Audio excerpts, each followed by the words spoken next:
Ia, ariketa honetan berriz baditugu hor bideo badirudi paralelan daudela, baina, bueno, behintzat biak azpiruntz begira, eta hemen ez da ikusten zirkuitua itxita. Hori da, erabiltzen ari direlako mutur hauek, badiruditela daudela zintzilikatuta, baina ez daude. Hemen jartzen baldin badu plus 10 voltio, honek esan nahi du hemen 10 voltioko iturri bat dagoela lurrera, eta hemen berdin, minus 10. Hemen minus 10 voltioko iturri tensio negatibo bat daukagu lurrera. Hemendik intensitatea sartu behar da, eta hemendik etorriko da. Bia mutur hauek ez daude zintzilikatuta. Hau bai, eta lurra hemen izango genuke, eta hemen erreferentzia bezala. Orduen, dio da nola egon daitezke. Ia hemen tensio altu bat dugunez eta hemen tensio baju bat, hau, dio da seguro egon behar dela gidatzen. Ados. Honekin zalantzak izan behar ditugu. Hau egon daiteke moztuta edo gidatzen. Moztuta ebaki deuraren eredu horren erraxa denez, zirkuitareketak egiteko, probatuko nuke nik hau ebakita. Hala ere, pentsatzen baduzu, ja, suposatu hau gidatzen dagoela, eta hau ebakita. Orduen, hemen izan behar duzu, 10etik minus 10era, tensio erorketa bat, 20 voltio horiek erorri behar dira, bi resistentzia horietan, hemen oso gutxi erorri behar da, baina begiratzen zu, hemen resistentzia handiago bat, honen bikoitza. Orduan, hemen ditugun 20 voltio horiek, 20 voltio horietatik bi eren erori behar da hemen. Bi eren erorita, honek esan du, mutur honetan izan behar degula, 10ken 20 bieren tensio negatibo bat. Orduan horrek eragin behar du hau gidatzen egotea. Hala ere, hori ez baduzu ikusten, onutzaino bai, ikusi beharko zenukete, bale, hau, kasi seguro gidatzen egon behar dela, hau altua delako bajua, eta hau, probatu behar degula, irekita lehen da bizi, erresago delako. Ados, nik ere horrela ingo, bueno, zirkuitu ez da ikusten, baina, orduan esan bezala, probatu behar dut. De bat. Off, moztuta, ebakita, erresago delako, ez dudalako argi ikusten, baina debi, bai, nahiko argi on ikusi behar dugula. On egon behar dela. Orduan, beti bezala marraztu behar dut. Ia, hemen izan behar dut, 10 voltioko iturria, badakizu hau iturri bat dela, horrela lurrera, eta intensitatea sartu behar da hemendik, ez dago zintzilikatu da. 10 kilo ohmio, hau, on baldin badago, bere 0,7 voltioko iturritxoa jarri behar dut, norabide honekin, hemen izan behar dugu lurra, eta beste diodo hau, esan dugu, ebakita probatu behar dugula. Eta hemen beste 5 kilo ohmio, goiko resistentzia horren erdia, eta hemen minus 10 voltioko tensio iturri bat. Hemen ere, tensio iturri bat izango genuke lurrara, hemendik intensitatea sartu behar da. Orduan egin dezagun zirkuitu hauek eta baldintzak ikusi ditzagun betetzen diren edo ez. Hau, gidatzen dagoenez, I-D-B, intensitatea horrelaxe da irizpidea, eta hemendik hau positibo aterako zen, eta nik ere hori horrelaxe mantenduko dut.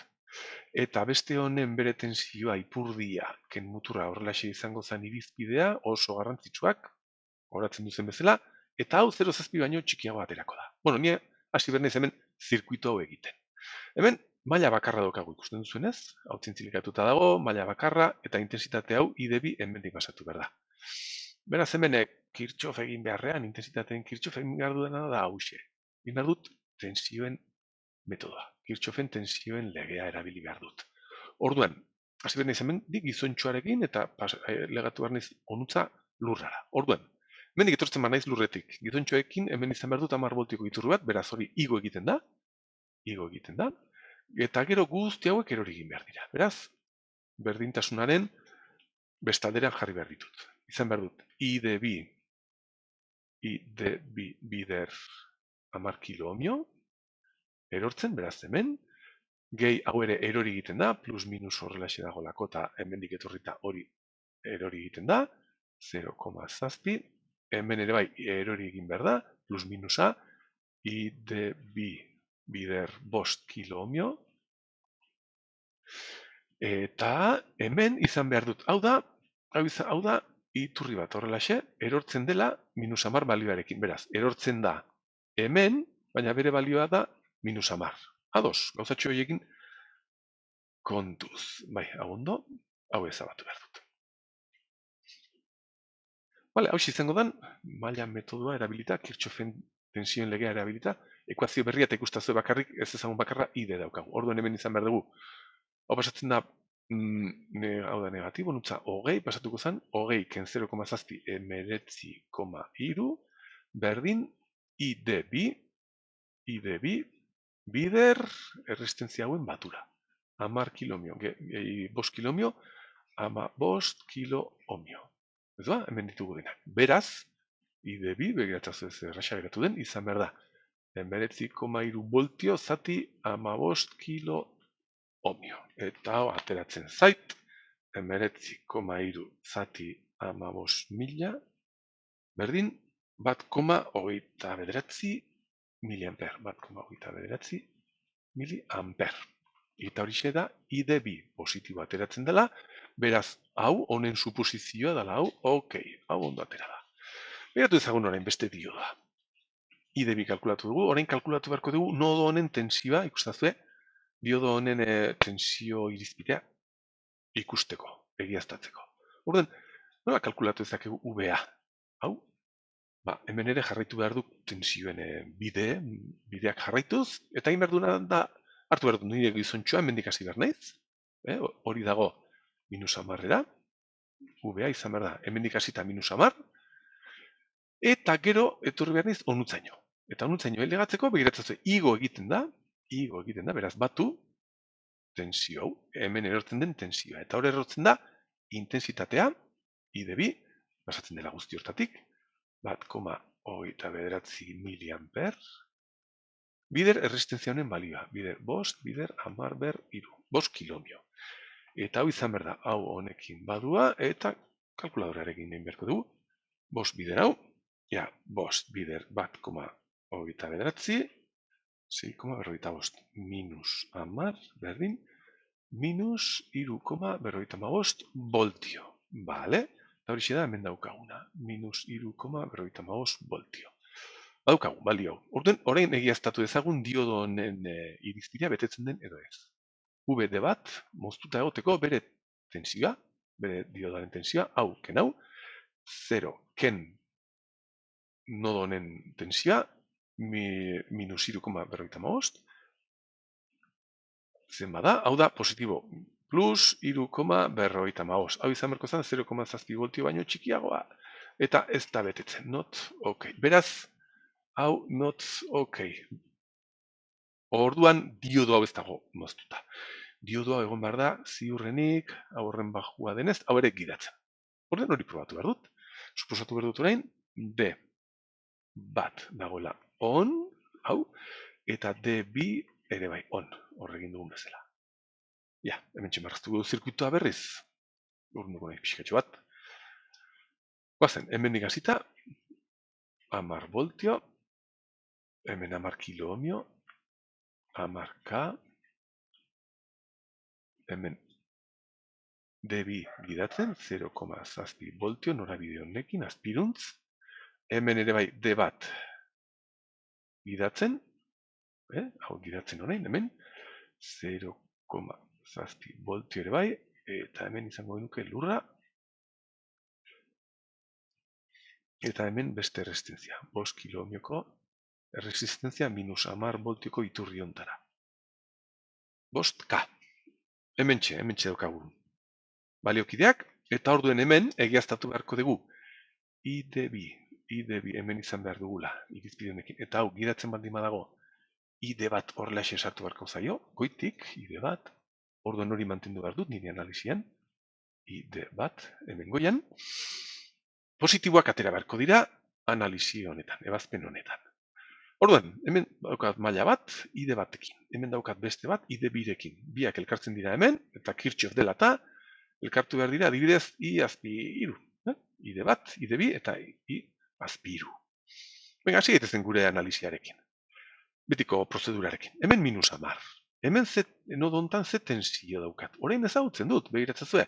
Hemen ditut 0 voltio, hau da lurra, eta hemen izan behar dut plus minus 0,7 voltio. Iturri honen ondorioz. Nodo honen tensioa ezagutzen dut. Beste nodo honen tensioa ere ezagutu behar dut. Hemen minus 0,7 gehi. 0,7 hemen 0 voltio izan behar ditut. Nodo honen, hontan 0 voltio. 0 voltio ere 0 zenbaki bada. Eta hemen 10. Beraz, zirkuitu hontako tensio guztiak ezagutzen ditut. Eta horrek erraztu behar du pila bat. Horren intensitatea kalkulatzea. Orduan, norabide honekin plus minusak horrelaxe izango ziren, norabide honekin plus minus horrelaxe, eta adibidez kalkulatu dezaket ID bi, zeren hemen daukat 10, hemen 0, home egiten badiot honi, ID bi izan behar da 10 voltio, ken 0, 10, nodoren tensioa, zati 10.000. Eta hau izan behar da, nik usten zait, notazio zientifikoa mantentzea, eta hau izan behar da, miliamper bat. Miliamper bat. Positiboak. Beraz, honen baldintza, B2-den baldintza, hau betetzen da. Ok, betu dezagun orain ID bat. Eta ID bat kalkulatzeko hemen errestentziarik ez daukat, home egiteko, beraz, kalkulatu behar dut, I3, eta gero, bi hauekin, hau, ados. I(3), nodo honen tensioa zautzen dut, honen are bai, beraz, egin behar dut, I(3) izan behar da, muturrontako tensioa, dala, minus 0,7, minus 0,7, zenbaki negatiboak, zenbakiak dira, minus, diferentziaren minusa, eta muturronen balioa, dala, minus 10. Ados, zati errestentziaren balioa, 5 bider 10 ber 3. Orduen hemen izan behar dugu, hau positibo 10, ken 0,7, bederatzi,3 zati 1000. Bederatzi,3 zati 1000. Bederatzi, zati 5.000. Barkatu, zati 5, zati 3. Berdin, 1,86 miliamper. Miliamper. Positiboak, positibo atera zait, hau positiboak geratu zaidelako, beraz, horrek esan nahi du, ez, oraindik ez, 3 hemen dago, ez da honena. Beraz, ez errez, oraindik. Eta orain behar dugu kalkulatzea I(D) bat. Nola egin dezakegu? Pues hau zautzen badegu. Eta hau ere bai, Kirchhoff eginda hemen, onutza sartzen dira ID bat eta ID2, eta irtetzen da I(3). Beraz, ID bat izan behar da I(3) dala 1,86 miliamper, ez dut jarriko, ken ID2. ID2 dala miliamper bat. Berdin 0,86 miliamper. Ikusten duzu, positiboa atera dela, haure bai, eta orain horrek esan nahi du, hau positiboa aldima da, horrela dator, norabide honekin, orduen betetzen da eredu honen, aukeratu dugun eredu honen baldintza. Beraz, zirkuito honetan, bi diodoak on daude, eta mutur hoien tensioak eta intensitateak atal ontakoak izango ziren. Beraz, aurrera!